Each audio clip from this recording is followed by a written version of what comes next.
Halo Sobat BKKBN, perkenalkan saya Tri Zuliatur Rohma.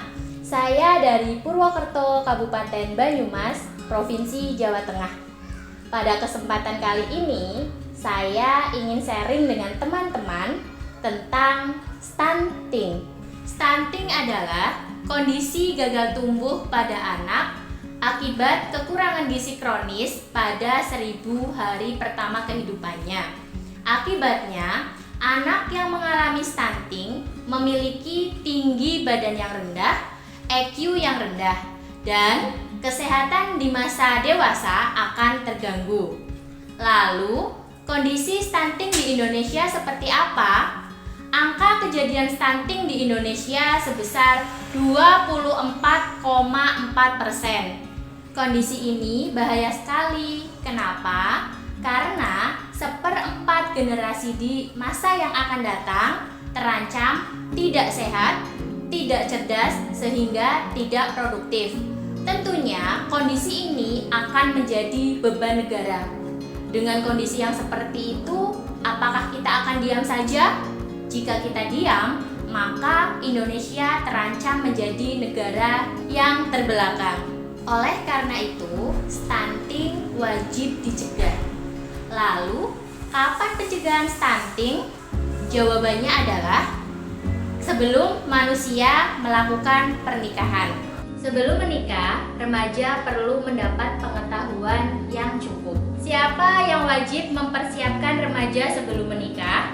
Yang pertama adalah orang tua yang memiliki remaja. Orang tua harus aktif di kegiatan Bina Keluarga Remaja (BKR). Di situ orang tua akan mendapatkan materi tentang bagaimana mempersiapkan remaja yang sehat, cerdas, dan berkualitas, bebas narkoba, dan bebas dari kenakalan remaja. Kedua adalah remaja itu sendiri. Remaja harus belajar tentang kesehatan reproduksi dan kesehatan secara umum. Ketika menjelang menikah, remaja harus tahu betul kondisi kesehatannya. Misalnya, seorang gadis yang mengalami KEK, kekurangan energi kronis, maka setelah menikah jangan dulu melakukan program hamil. Selain itu, perhatikan juga resiko tinggi kehamilan, yaitu usia di bawah 20 tahun.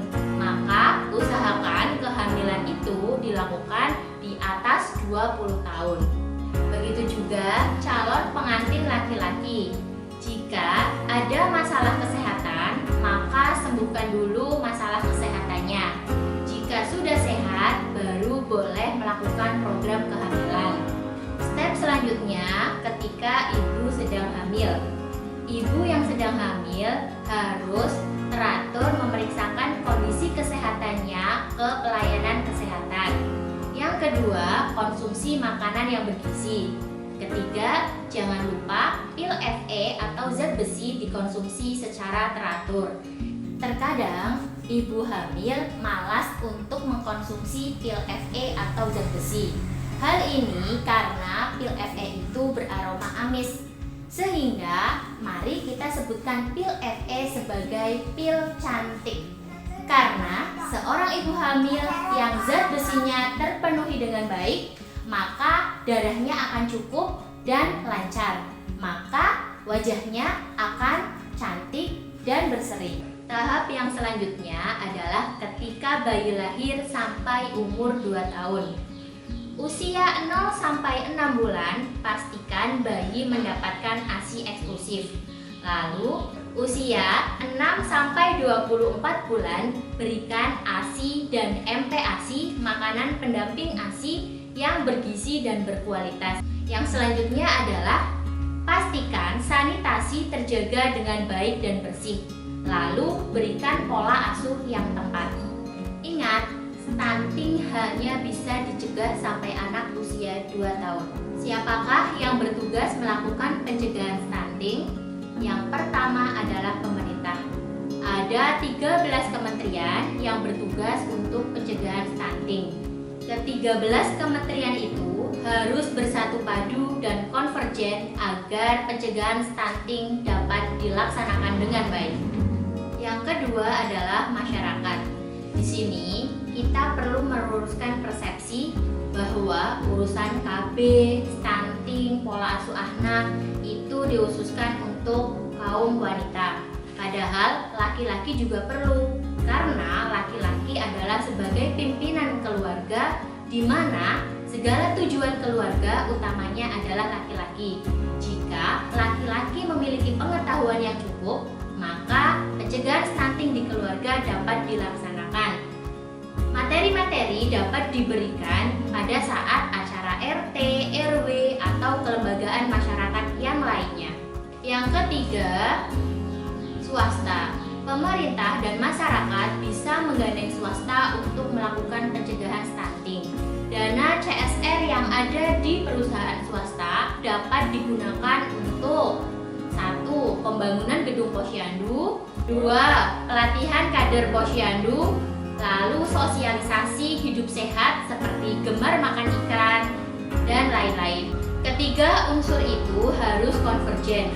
Bagaimana agar bisa konvergen? Maka dibentuklah TPPS, Tim Percepatan Penurunan Stunting.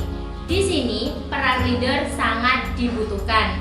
Mulai dari kepala desa atau lurah hingga presiden perlu menguatkan integritas dan komitmen dalam pencegahan stunting. Memang tidak mudah untuk mewujudkan hal tadi, tapi kita harus optimis, bergerak bersama, konvergen, dan bersatu padu. Insya Allah, angka stunting bisa diturunkan. Terima kasih, sekian dari saya. Cegah stunting itu penting.